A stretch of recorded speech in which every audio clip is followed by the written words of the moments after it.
অনেক দিন থেকেই আমার একটা পাহাড় কেনার শখ, কিন্তু পাহাড় কে বিক্রি করে তা জানি না।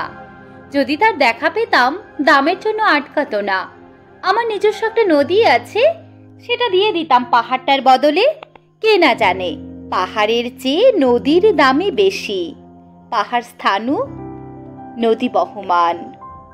তবু আমি নদীর বদলে পাহাড়টাই কিনতাম, কারণ আমি ঠকতে চাই। নদীটা অবশ্য কিনেছিলাম একটা দ্বীপের বদলে। ছেলেবেলায় আমার বেশ ছোট্ট খাট্ট ছিমছাম একটা দ্বীপ ছিল, সেখানে অসংখ্য প্রজাপতি। শৈশবে দ্বীপটি ছিল আমার বড় প্রিয়। আমার যৌবনে দ্বীপটি আমার কাছে মাপে ছোট লাগলো। প্রবাহমান ছিপছিপে তনি নদীটি বেশ পছন্দ হলো আমার। বন্ধুরা বলল, ওইটুকু একটা দ্বীপের বিনিময়ে এত বড় একটা নদী পেয়েছিস, খুব জিতেছিস তো। তখন জয়ের আনন্দে আমি বিহ্বল হতাম। তখন সত্যি আমি ভালোবাসতাম নদীটিকে। নদী আমার অনেক প্রশ্নের উত্তর দিত, যেমন, বলো তো আজ সন্ধেবেলায় বৃষ্টি হবে কিনা।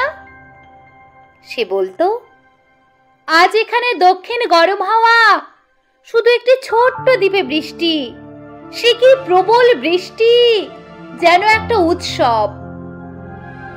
আমি সেই দ্বীপে আর যেতে পারি না। সে জানতো, সবাই জানে, শৈশবে আর ফেরা যায় না। এখন আমি একটা পাহাড় কিনতে চাই।